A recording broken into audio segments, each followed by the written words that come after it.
अस्सलामुअलैकुम स्टूडेंट्स, कैसे हैं आप सब। उम्मीद है आप सब खैरियत से होंगे। आज मैं हाजिर हूँ आपके लिए एक नए लेक्चर के साथ ENG 101 का लेक्चर नंबर 11। तो चलिए इसे स्टार्ट करते हैं। जिसका सबसे पहला टॉपिक है वो है अंडरस्टैंडिंग रीडिंग, यानी किसी भी चीज़ को रीड करना, उसे अंडरस्टैंड करना। ये काफ़ी अच्छी स्किल है। अगर आप में ये स्किल है तो आपके लिए पढ़ना समझना बहुत ही आसान हो जाएगा। ये काफ़ी इंपॉर्टेंट स्किल होती है। कई बार ऐसा होता है कि अगर किसी को कुछ रीड करना नहीं आ रहा है तो अगर वो किसी के सामने एक तो रीड कर रहा है तो उसे तो बहुत एम्बेरसमेंट होगी, और अगर वो अकेले में पढ़ रहा है और कुछ याद करना चाह रहा है और उसको रीडिंग में कोई इशू हो रहा है तो उसके लिए बहुत मसले की बात है, क्योंकि बार बार उसे पहले सर्च करना पड़ेगा वर्ड को और फिर उसको प्रोनाउंस करना पड़ेगा। तो इस मसले से बचने के लिए ज़रूरी है कि आपके अंदर ये इंपॉर्टेंट स्किल हो। और ये स्किल आएगी इसी तरह से कि आप किसी भी चीज़ को बार बार रीड करो, उसे समझने की कोशिश करो। जैसे जैसे आप अपनी स्किल को इम्प्रूव करेंगे आपकी कमांड उतनी ही ज़्यादा इस पर होती जाएगी। रीडिंग स्किल आपके हर फील्ड में काम आती है, चाहे आप स्टूडेंट हैं या आप जॉब कर रहे हैं, कुछ भी कर रहे हैं, ये स्किल आपकी हर जगह काम आती है। कोई भी पैसेज, कोई भी चीज़ अगर आप पढ़ रहे हैं उसको लिखने का कोई ना कोई मकसद होता है। अगर आप भी कोई ऐसा डाटा लिख रहे हैं तो आपका भी यकीनन कोई ना कोई मकसद होगा, कोई ना कोई चीज़ समझने वाली होगी उसके अंदर। और ये लिखने का, पढ़ने का ट्यून भी चेंज होता है, एटीट्यूड भी चेंज होता है। कोई भी चीज़ अगर हम पढ़ रहे हैं तो हमें सबसे पहले उसको अंडरस्टैंड करना पड़ता है। अंडरस्टैंड करने के लिए ज़रूरी है कि जो चीज़ हम पढ़ रहे हैं वो बिल्कुल एक राइट फॉर्म में हो। जैसे अगर हम कोई भी स्टोरी पढ़ते हैं तो हमें पता होता है कि उसमें जितने भी कैरेक्टर्स हैं उसको सबसे पहले एक्सप्लेन किया जाता है ताकि आगे चल के हमें कोई कन्फ्यूजन ना हो समझने में। इसी तरह ये सब डिपेंड करता है एक राइटर के ऊपर कि वो किस तरह से अपने पैराग्राफ को, अपने पैसेज को लोगों के सामने प्रेजेंट कर रहा है। इसलिए ज़रूरी है कि राइटर जो है लोगों को अंडरस्टैंड करने के लिए सिंपल वर्ड्स यूज़ करें, सिंपल डाटा यूज़ करें ताकि लोगों को पढ़ने में आसानी हो, समझने में आसानी हो। जो भी डाटा लिखा हुआ आता है उसके अंदर कुछ फीलिंग्स छुपी हुई होती हैं, कुछ कैरेक्टर्स छुपे हुए होते हैं जिसको समझना बहुत ज़रूरी है ताकि आगे स्टोरी जो है, जितनी भी स्टोरी आगे बाकी है, उसको समझना आसान हो, उसमें कोई कन्फ्यूजन ना हो। अब ये जितना भी पैराग्राफ था इसके अंदर यही चीज़ें बताई गई थी, इसको आप रीड कर सकते हैं। और हमारे पास जो सेकंड आ रहा है टॉपिक, उसमें है reading and understanding and approach to comprehension. यानी कि अगर आप कुछ रीड कर रहे हैं, आप कुछ समझ रहे हैं तो उसके ऊपर आपको अच्छी अप्रोच होनी चाहिए कि आप उसको पढ़ना चाहें तो आप उसको इजीली पढ़ सकें, आप उसको समझना चाहें तो आप आसानी से उसको समझ सकें। आपको ये पढ़ते हुए पता होना चाहिए कि आप क्या चीज़ रीड कर रहे हैं, आपके अंदर, इसके अंदर क्या कैरेक्टर्स यूज़ किए गए हैं, इसके अंदर क्या क्वालिटीज़ हैं, इसके अंदर क्या इंपॉर्टेंट डाटा है, क्या इंपॉर्टेंट मैसेज है, आपको समझ में आना चाहिए, वरना आपके पढ़ने का कोई फ़ायदा नहीं है। इस पैसेज को भी आपने इसी तरह से केयरफुली रीड करना है। अगर आप इसको अच्छे से रीड नहीं करेंगे, समझे कि नहीं, तो आगे जो आपके एक्सरसाइज आएंगे आप उसको सॉल्व नहीं कर सकेंगे।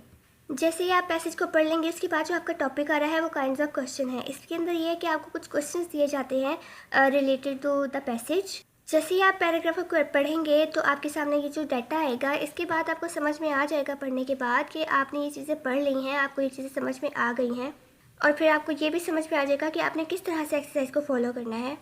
काइंड्स ऑफ क्वेश्चन में सबसे पहले जो है वो है हमारे पास मीनिंग। यानी अगर आप कोई भी चीज़ पढ़ रहे हैं, कोई भी एक वर्ड पढ़ रहे हैं तो आपको उसका मीनिंग अच्छे से आना चाहिए। अगर आपको उसका मीनिंग नहीं आता है तो आप उसकी एक्सरसाइज को सॉल्व नहीं कर सकते हैं। जैसे यहाँ पे एक वर्ड दिया गया है एग्जीक्यूट, अगर आपको इसका मीनिंग पता है तो ही आप इसके बारे में डिटेल हासिल कर सकेंगे। अगर आपको इसका मीनिंग ही नहीं पता है, यानी आपकी बेस ही नहीं है, तो आप आगे कैसे जा सकेंगे। किसी भी दरख्त की एक एग्जांपल ले लें कि अगर आप एक दरख्त को बड़ा करना चाहते हैं तो आपको उसकी जो बेस है उसको आपको मजबूत करना होगा। अगर वही मजबूत नहीं है तो आप उसको बड़ा कैसे कर सकते हैं। इसी तरह से इनमें भी यही चीज़ है, अगर आपको एक चीज़ का मीनिंग पता है तो ही आप उसके बारे में डाटा कलेक्ट कर सकते हैं, तो ही आप उसके बारे में डाटा क्रिएट कर सकते हैं। उसके बाद जो हमारे पास सेकंड आ रहा है वो है फैक्ट्स।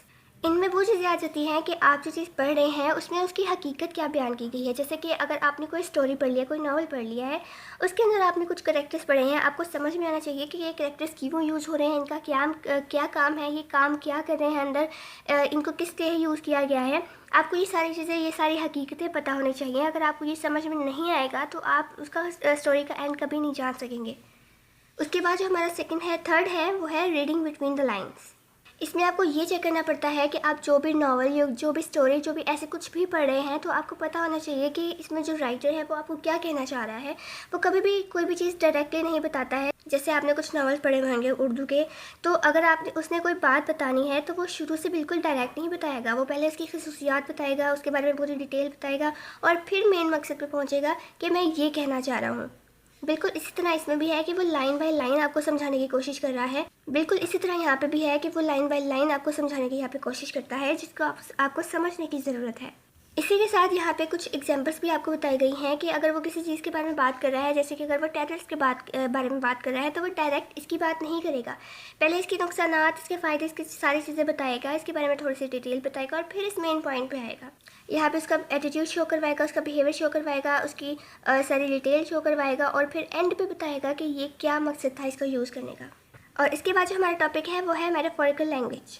इसमें ये होता है कि आपने कोई भी चीज़ को एक्सप्लेन किया है या कोई भी चीज़ आप बता रहे हैं, तो आप उसको किसी चीज़ के साथ रेफ़र करते हैं, यानी कि आप उसको कनेक्ट कर देते हैं किसी के साथ, उसका हवाला दे देते हैं किसी के साथ। जैसे अगर हमने कोई भी परफ्यूम यूज़ किया है तो हम ये कहते हैं कि इसमें तो फूलों से भी ज़्यादा खुशबू है, यानी कि हमने इसको किसी के साथ तशबीह दे दी है, किसी के साथ रेफ़र कर दिया है।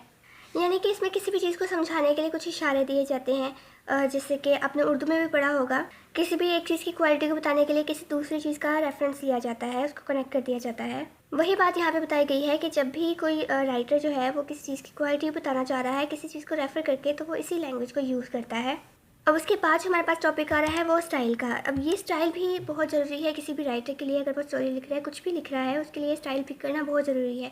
जैसे कि अगर वो किसी भी चीज़ के बारे में बात कर रहा है, किसी घर के बारे में बात कर रहा है, किसी खूबसूरती के बारे में बात कर रहा है, किसी नेचर के बारे में बात कर रहा है, तो उसके लिए काफ़ी ज़रूरी है कि वो अपने स्टाइल को यूज़ करे। वो किस तरह से बयान करेगा कि वो क्या चीज़ हमें बताने की कोशिश कर रहा है, ये सब डिपेंड करता है उसके स्टाइल के ऊपर कि वो किसी चीज़ की खसूसियात को हमारे सामने किस तरह से लेके आता है कि हमें वो समझ में आए, हमें वो इंटरेस्टिंग लगे पढ़ने में, हमें वो बोर ना करे। और उसके बाद हमारे पास आ रहा है समरी। जब समरी का टॉपिक आ जाता है तो उसमें वो ये बताना चाह रहा है कि मैंने ऊपर जो भी चीज़ें बताई हैं उसका मकसद ये था, वो आपको टोटल नतीजा उसका बताना चाह रहा होता है कि जितनी भी बातें मैं ऊपर कर चुका हूँ उसका नतीजा ये है कि मैं इस पॉइंट पे पहुँचा हूँ। वो अपनी थॉट्स को यहाँ पे बताता है। और उसके बाद जो हमारे पास आ रहा है वो है ओपिनियंस का टॉपिक। अब यहाँ पे ये होता है कि राइटर ने जो कुछ भी लिखा है वो हमें आपसे पूछ सकता है कि आप किसके बारे में क्या राय है। जैसे अगर आप कोई पेपर दे रहे हैं तो आपसे पूछा जा सकता है कि इस स्टोरी का मोरल बता दें, या अपने अल्फाज में इसको बयान कर दें, या आपने इसे क्या सीखा है, या आप इसको क्या समझ रहे हैं। तो ये आपसे ओपिनियन, आपकी राय जो है वो मांग सकता है। ये आपके पेपर में भी आ सकता है कि अभी जो आपने ये टॉपिक पढ़ा है इसके बारे में आपका क्या ओपिनियन है, आप यहाँ पे बयान करें। जिस तरह से आपने पहले छोटी क्लासेस में पढ़ चुके हैं, काफ़ी सारी स्टोरीज़ होती थी जो उनके मॉरल्स होते थे वो बताए जाते थे उसके अंदर, और आपसे कुछ राय भी ली जाती थी।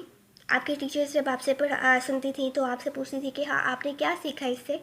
समरी के बारे में पूछा जा सकता है कि अगर आपने कुछ टॉपिक पढ़ा है, कोई स्टोरी पढ़ी है, तो आप इसकी समरी बताएं या फिर आप अपने ओपिनियंस बताएं इसके बारे में। तो ये इंपॉर्टेंट है यहाँ पे। अब जो हमारे पास नेक्स्ट टॉपिक आ रहा है वो है लिसनिंग का।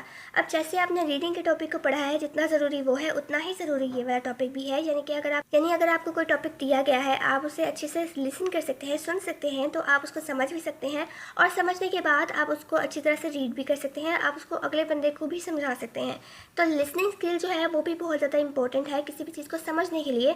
रीडिंग का और लिसनिंग का आप ये कह सकते हैं कि आपस में एक रिलेशनशिप भी है, जो यहाँ पे भी आपको शो करवा रहा है। अंडरस्टैंड का रिलेशनशिप है यहाँ पे। अगर आप लिसनिंग को अंडरस्टैंड कर सकते हैं तो आप रीडिंग भी कर सकते हैं, आप उसको अपनी बात किसी और को समझा भी सकते हैं। उसके बाद जो हमारे पास आ रहा है वो है लिसनिंग मार्कर्स का। यानी कि आपको बताया गया है कि कोई भी एक टॉपिक है, अगर यहाँ पे 1 2 3 लिखा हुआ है तो उसको आप 1 2 3 etc इस तरह भी लिख सकते हैं। फर्स्टली, सेकेंडली, थर्डली भी लिख सकते हैं। In the first, second and third place भी लिख सकते हैं। अनदर, नेक्स्ट, देन भी लिख सकते हैं। यानी कि कोई भी आपके पास एक टॉपिक है, अगर आपको समझ में आ गया है तो आप उसको किसी भी तरह से आगे एक्सप्लेन कर सकते हैं, रीड कर सकते हैं, सुन सकते हैं। इनका आपस में एक अच्छा रिलेशनशिप है कि आप कोई भी चीज़ को अगर लिसन कर लेते हैं, समझ लेते हैं, तो आप उसको रीड भी आसानी से कर सकते हैं। उसके बाद जो है हमारे पास सिंपल पैराग्राफ दिया गया है और उसके एक साथ में एक्सरसाइज भी है। इस पैराग्राफ को आपको अच्छे से रीड करना है, इसको समझना है, लिसन करना है और रीड करना है। आफ्टर रीडिंग आपको ये एक्सरसाइज दी गई है, इसको आपने सॉल्व करना है। इस एक्सरसाइज को रीड करने के बाद आपको कुछ क्वेश्चन पूछे गए हैं, आप उनको बताना है। जैसे कि ये है, यहाँ पे नंबर्स के बारे में सारी डिटेल है। तो यहाँ पे जो फर्स्ट है वो टॉपिक है वो is one number less than another, are two numbers equal, and is one number greater than other. तो आपको इसको सॉल्व करके बताना है। ये सब आपको तब समझ में आएगा जब आप इस पैसेज को पढ़ेंगे। इसके साथ हमारे पास यहाँ पे एक फिलिंग द ब्लैंक्स दी गई है, आपने इसको फिलअप करना है। यहाँ पे आपने इसके लिसनिंग मार्कर्स का यूज़ करते हुए इसको फिलअप करना है। जैसे यहाँ पे अगर आपको कहीं पे फर्स्टली लिखना है या सेकेंडली लिखना है या वन अनदर लिखना है, तो आपको फिगर की मुनासबत से लिसनिंग मार्कर्स का यूज़ करते हुए इसको फिलअप करना है। जैसे आप पैसेज को कंप्लीट कर लेंगे, पढ़ लेंगे, तो आपको ये समझ में आ जाएगा कि इसको सॉल्व कैसे करना है। ये टोटली डिपेंड करता है उसी पैसेज के ऊपर। ये टोटली चैप्टर जो था वो कंसेप्चुअल था। आपको समझ में आना चाहिए कि हमने क्या सुना है, हमने क्या पढ़ा है, हमने क्या अंडरस्टैंड किया है। जब तक आप इसकी प्रैक्टिस नहीं करेंगे, आपको ये समझ में नहीं आएगा। तो आपकी इसके लिए रीडिंग स्किल, आपकी लिसनिंग स्किल, आपकी अंडरस्टैंडिंग स्किल अच्छी होनी चाहिए, और ये तभी होगी जब आप इसको अच्छे से पढ़ेंगे। तो ये था आज का लेक्चर। आई होप आपको समझ में आया होगा। मैं हाजिर होंगी दोबारा नए लेक्चर के साथ। तब तक के लिए अल्लाह हाफिज़। और वो लोग जो मेरे चैनल पर न्यू है, प्लीज़ मेरे चैनल को सब्सक्राइब कर लीजिए और बेल आइकन को प्रेस कर दीजिए, ताकि आपके पास मज़ीद नोटिफिकेशन आसानी पहुँच सके।